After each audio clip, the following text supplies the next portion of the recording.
episode of the Data Science TLDR. Today, we're reviewing the paper Learning to Compress, Local Rank, and Information Compression in Deep Neural Network. So, a lot to unpack. It's by Niket, Patel, and Ravid, Shwartz-Ziv, which actually I'm in touch on LinkedIn. So, let's unpack the concepts and hopefully I can convey them in a way that you can understand. So, if we start with information, first, you can check our long episodes about Shannon's papers on information. But if I'll try to compress it to you, so let's say you lost your keys and you have 5 rooms in your house. So the entropy is the number of possibilities, log of the possibility. So there's 5 options. It's log 5. That's the entropy of the problem. Let's say now somebody comes and tells you, look, it's either in the kitchen or in the living room. So the number of possibilities decreased. Also, the entropy decreased. Right now, there's only 2 degrees of freedom. The difference in entropy is information. So reduction in entropy is information. That's a good way to think about it. And traditionally, researchers have looked at this compression of a neural network through the lens of information theory, specifically information bottleneck framework. And the idea that this framework formalizes that good learning means keeping information that reduces uncertainty about our target while discarding information that doesn't. So this is a useful approach with a lot of application, but the problem there, it struggles with practical measurements. So you cannot really estimate it. So that's what they try to solve in this paper by introducing the idea of a local rank. So if we go down to the equation, here, number 4, they actually describe it mathematically. You can see it here.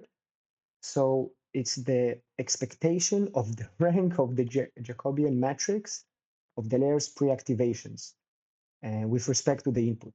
Okay, that was a lot of verbiage. In simpler terms, it means that the Jacobian tells us how the network intermediate representations change as we slightly change the input. The rank of this Jacobian reveals how many independent directions of change exist. So it's essentially a measure of the degrees of freedom in the representation. And if you think about it, it's more like let's say, how can I explain it? A high rank means that the network is sensitive to many different features of the input, while a low rank suggests it has identified which degrees of freedom are truly essential for the task and discarding the rest. And this is exactly what I told you about information theory. Fewer degrees of freedom means less entropy, indicating that the network has learned to compress the information effectively. And as this defined here, there's a robust local rank with epsilon, and here they just count only the significant dimension above a threshold epsilon, and it gives them a more reliable measure of the effective dimensionality of the network representation. Okay, so many definition. Let's try to see it with results.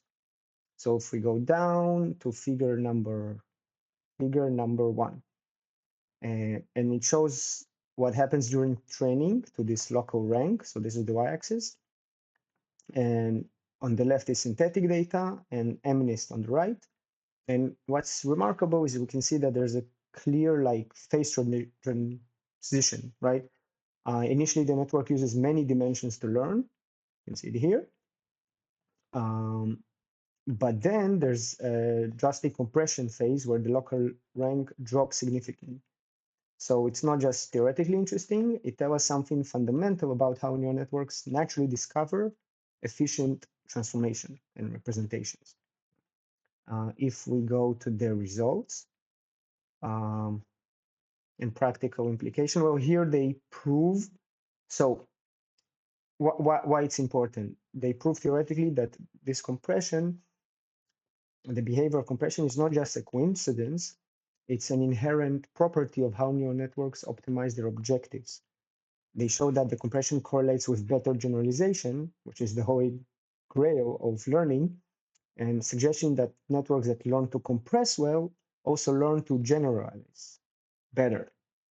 And looking ahead, if we think about the future, they say that it opens up several exciting directions because it provides a new tool for understanding network behavior during training, which could help in designing better architectures. It also suggests new ways to encourage efficient learning by explicitly optimizing this local rank reduction. And most importantly, it gives us a concrete, measurable way to understand how and this often mysterious process of learning in deep neural network, especially when they're over parameterized. So again, cool paper. Um, I'll keep following this topic because in my opinion, this is one of the interesting directions today in deep learning specifically. And I'll see you next time.